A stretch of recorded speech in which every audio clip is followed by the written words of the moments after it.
Social perspective. Good morning, and welcome to Social Perspectives. I'm your host, Lady K. Sacrosanct, and today we're going to be talking about world religion. I hope you have your cup of coffee or favorite drink because it's about to get deep.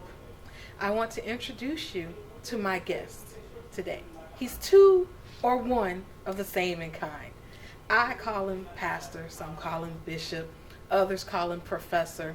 But whatever title you give him, he is absolutely dynamic when it comes down to talking about religion.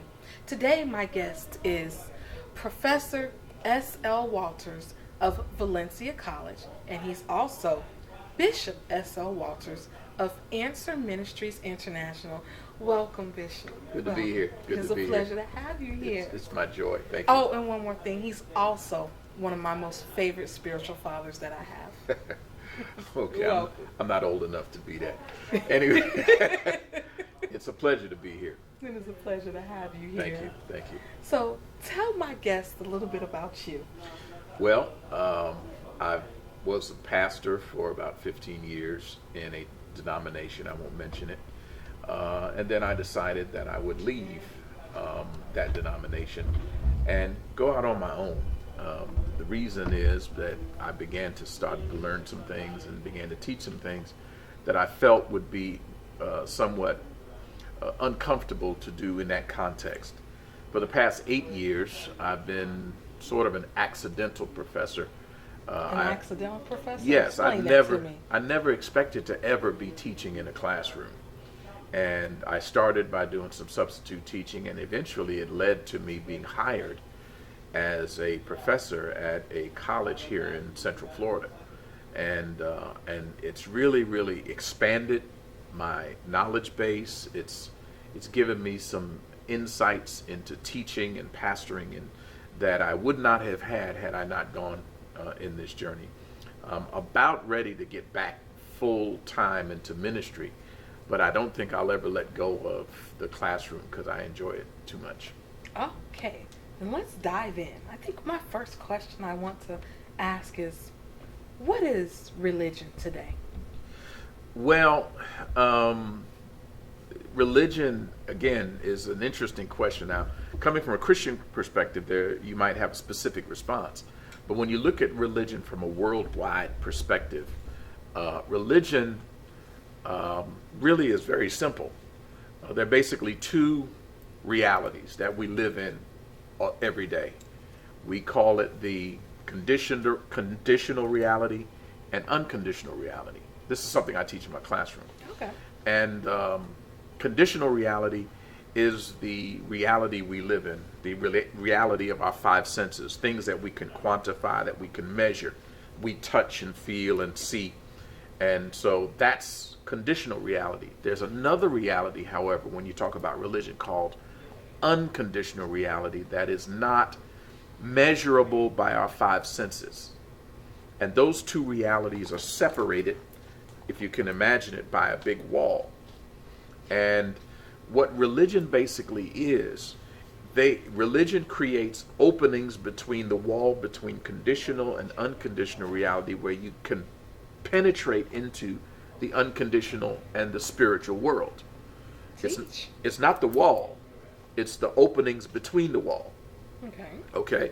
And so basically what religion does is to create or to find ways to get from our conditional world, the world that we exist in, that we can touch and feel and measure, and penetrate into the unconditional reality.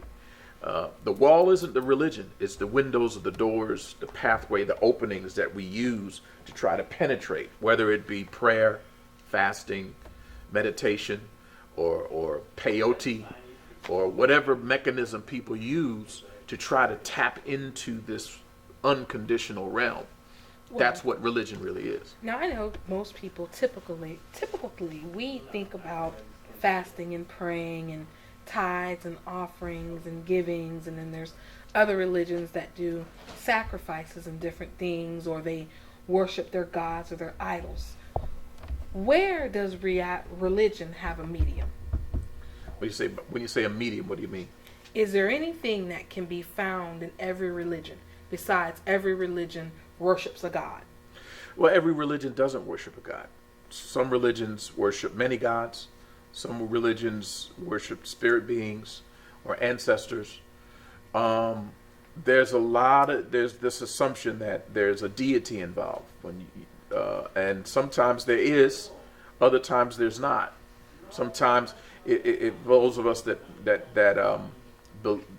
like Star Wars, we got this new Star Wars movie coming out. What people don't realize is Star Wars, basically the premise of the Force and all that kind of stuff, is really another way of discussing Buddhism, or because for many aspects of the Force is really just tapping into the Brahman, which is this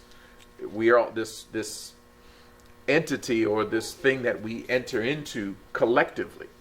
You see, so there's not necessarily a God with that, but like I said before, religion is all about trying to penetrate from this realm to the unconditional realm. That's basically what all religions have in common. And so, one more point. That does not mean that going from the conditional realm and to the unconditional realm is a good thing to do. In fact, some religions say that on the unconditional side, there's good and evil. And so you need to be careful who you connect with on that side. Yes. So now, how many people actually have the ability to tap into the unconditional side? I mean, there's many people that think they know their God or their spirit or their deity that they worship, but how many of them really truly lose themselves into their religious worship preference? Well, let me back up and take it from a Christian perspective for a moment. We believe that there are spirit beings that exist beyond our five senses: God, angels, demons, the devil, and so on. So that there are these various beings. It is, when you talk about world religions, it is my view. Now I'm going to talk about my view. It is my view that the enemy and demons will impersonate other gods to try to deceive people into believing that their religion is valid, simply because they manifest certain things, or they manifest certain dreams, or they manifest certain visions, or they manifest certain supernatural things.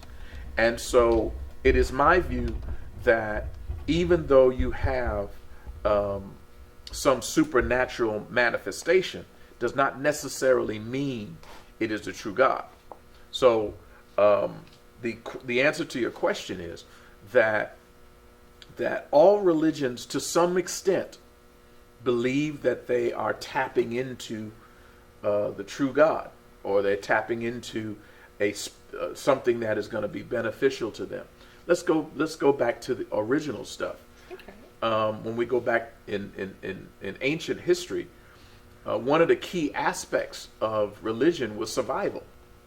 When you had if you had a village that depended on the hunt to provide food for the members of the tribe, if they were unsuccessful in their hunt, then the tribe would suffer famine, starvation.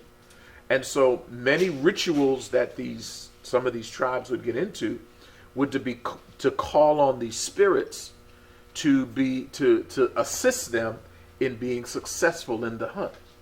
These are some of the things that religions do.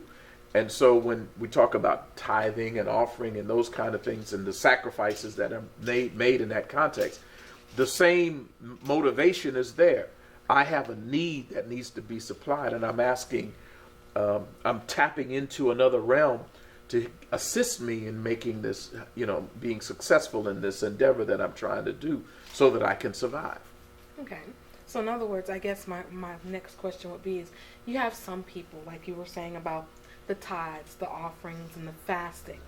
Now, there are also people that have gotten away from the Old Testament of the Bible, but now they're living for the New Testament. Can a person live with the New Testament alone without the foundations of the Old Testament of the Bible? That question it requires some background information. The real division when we talk about Christianity, the real division between the Old Testament and New Testament is really about the Old Covenant and the New Covenant. When we look at the term testament is another word for covenant, and basically when you look at the 39 books of the Old Testament, that's basically the history, the origins and the history and the development of the Old Covenant. And then when you look at the 27 books of the New Testament, it's the origins and history of the New Covenant. And so to say that can you live without the Old Testament, actually if you look at what Jesus said about the New Covenant and what the Old Testament says about the Old Covenant is that, and the New Covenant, is that in point of fact, the New Covenant basically replaces and makes the Old Covenant obsolete. Okay. That's the word that's used in the book of Hebrews. So technically, we don't live on the basis of the Old Covenant anymore, although some Christians don't understand that. That's one of the reasons why I started Answer Ministries International, because one of the things that we don't have is a really good understanding of these terminologies themselves. The reason why the Bible is divided into those two sections is because one focuses on the Old Covenant and one introduces and explains the New Covenant. And they're two different covenants. They're not connected. They're not the same. And to try to combine them and to put them together is to make a significant mistake. And so while I understand what your question is saying, people say, well, I don't live by the Old Testament. I understand the sentiment, and I understand what they're trying to say, but the Old Covenant and the New Covenant are two different covenants. And when you read Galatians and Romans and these other books that are written by Paul and so on, you begin to understand that there's a significant distinction between those two covenants. Okay. We're going to take a break right there, and I hope to see you guys back in a minute.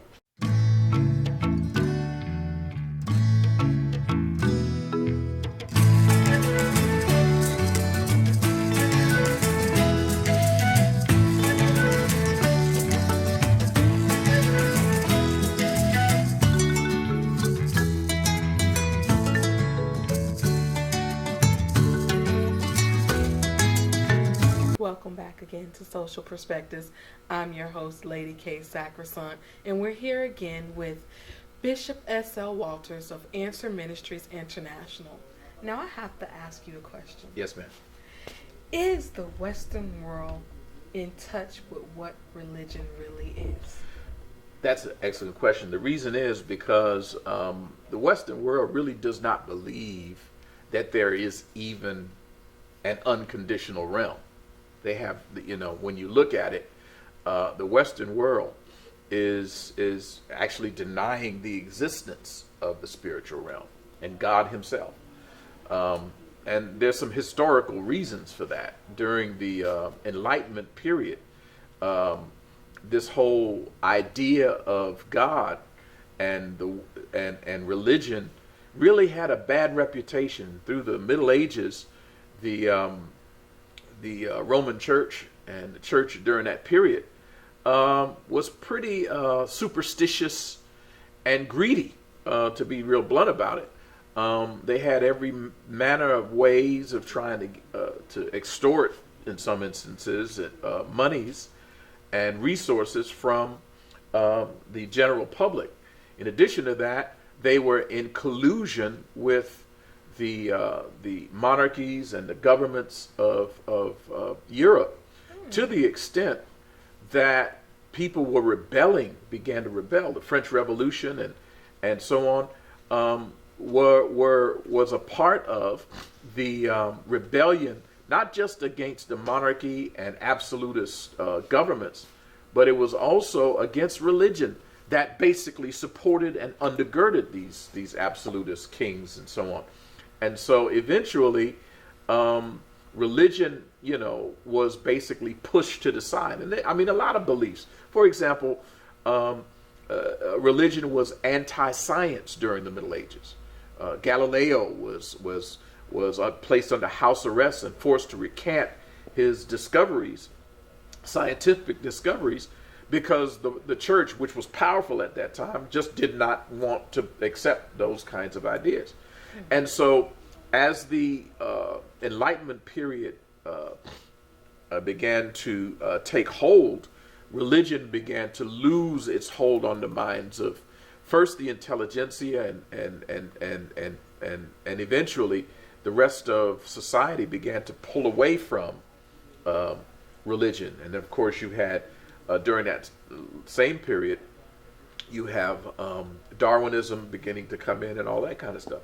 And so the Western mind is basically not prepared to even accept, excuse me, accept that there is even an unconditional realm. And I'll say this, even Christians and even in people who purport to be Christians in the Western environment do not believe.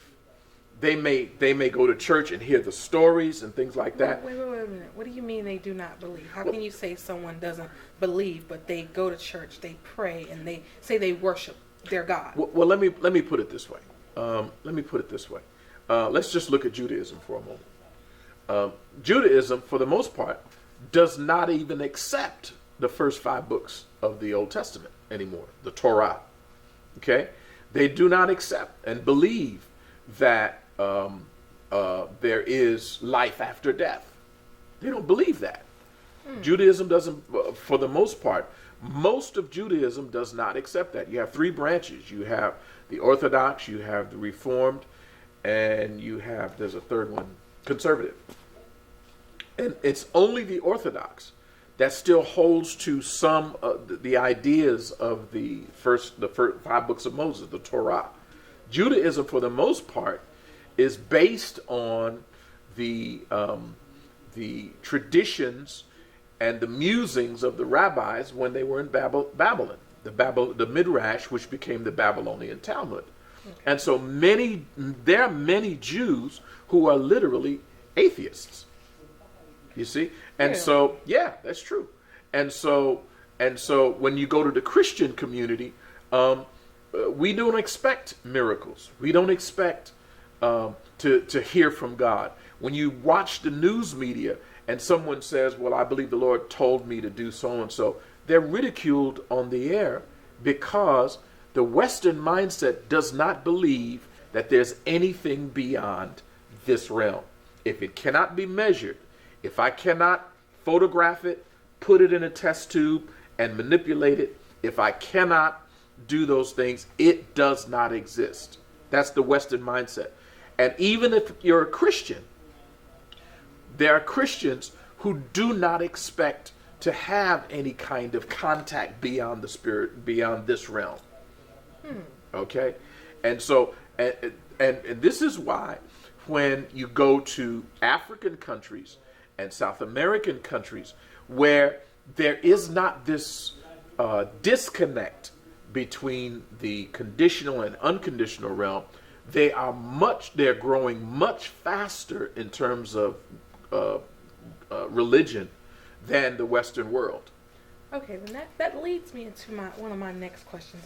When you spoke about Africa, and that Ethiopia is one of the world's oldest recorded countries, and the religion that they believe and how they focus and how they think. What do you think of that country and how they vastly work with religion? Well, when you think about Ethiopia, that's the name. That's a Western name for it. But the actual name of that region of Africa was called Kush. And if you go back into your genealogy, Cush was one of the sons of Ham. Not Ham. Sons of Ham. Ham had 4 sons. Okay, Cush, Put, Mizraim, and what was the first one? The fourth one. I can't think of it. The fourth one. But he had 4 sons. And so when you realize that we're talking about Ethiopia being the land of Cush, you're going all the way back to the time of Moses. Okay. And so the reason why Ethiopia is such a significant place, and to be honest with you, I should also say Egypt, because Egypt, again, is not the name of that region. It was called, they were known as the sons of Mizraim, which is one of the grandsons of Noah.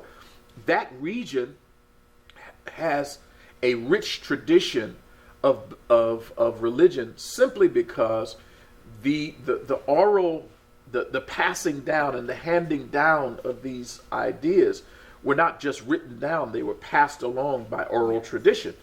And so Ethiopia and Egypt and that region of the world, and when you also go into the Middle East, when you go into the Mesopotamia Valley and all of that region, those people believe in God, because this is the tradition that existed all through Africa and that region since the time of Moses.